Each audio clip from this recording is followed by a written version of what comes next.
ବର୍ଷା ପାଗ ହେଇଥିବା ବେଲେ ଗରମ ଗରମ ପକୋଡି କି ବରା ଟିକେ ଲାଗି ମନଟା ଟୁକଟୁକେଇ ଯାଉଥିସି ନି କେଁ।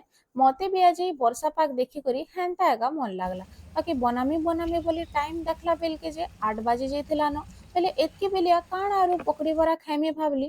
ବାକି ଚଟପଟା ଖାଇବାର ଲାଗି ମନଟାକେ ମାରି ନି ପାରଲି। ତ ଝଟପଟ ପୁରା ପିଆଜ ପରଟା ବନେଇ ପକାଲି। ତ ଏଟାକେ ବନାବାର ଲାଗି ପିଆଜ ଦୁଇଟାକେ କାଟିକରି ସେଠି ନୁନ ଟିକେ ଦେଇକରି 10 ମିନିଟ୍ ଛାଡ଼ିଦେଲି। 10 ମିନିଟ୍ ପରେ ତାର ପାନି ସବୁ ଚିପି ଦେଇକରି ସେଥିରେ କିଛି ବେସିକ ମସଲା ଯେନ୍ତା କି ଧନିଆ, ଜିରା, ଗରମ ମସଲା, ମିର୍ଚା ପାଉଡର ଆରୁ ଜୁଆଣି, ଅଦା ଛେଚା ଆଉ ମିର୍ଚା ଆଉ ବାଇଣ୍ଡିଙ୍ଗ ଲାଗି ଭାଜଲା ବେସନ ଚାମଚେ ଆଉ ଏକ୍ସଟ୍ରା ମୋର ମନର ଚଟପଟା କ୍ରେଭିଂସ ଲାଗି ଆଚାରର ମସଲା ଟିକେ ଦେଇକରି ଭଲସେ ସାନିଦେଲି।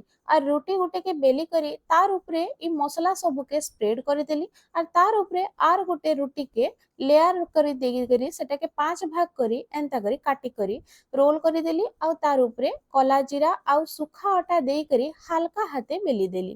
ତାକେ ବେଲି ଦେଲା ପରେ ଗରମ ତାୱାରେ ଦୁହି ଆଡୁ ତେଲ ଦେଇକରି ପୁରା କରାରା କ୍ରିସ୍ପି ହେଲା ତକ ସେକିଦେଲି। ପରଟା ତ ରେଡି ହେଇଗଲା। ବାକି ପକଡି କରିଥିଲେ ଚଟନି ତ କରିଥିତିଗା ବୋଲି ଏତାର ଲାଗି ସିମ୍ପଲ ଚଟପଟା ଟମାଟୋ ଚଟନିଟେ ବି କରି ପକାଲି ଯେନ୍ଟା କି ଭିଡିଓରେ ଦେଖେଇ ଦେଇଛେ। ଗରମ ଗରମ ପିଆଜ ପରଟା ଇ ଚଟନି संगे बुड़े करी खाई देला के तो जेन स्वाद जे पकड़ी सिंगड़ा के तो पूरा पासरी एका देली। ଆଉ ଏଟା ହେଲ୍ଦି ବି है। ତମକୁ ରେସିପିଟା କେନ୍ତା ଲାଗଲା ଯେ କମେଣ୍ଟରେ ଜଣାବ ଆଉ ଆଗକେ ଏନ୍ତା ଭିଡିଓଜ ଲାଗି ଫଲୋଟେ କରିଦବ।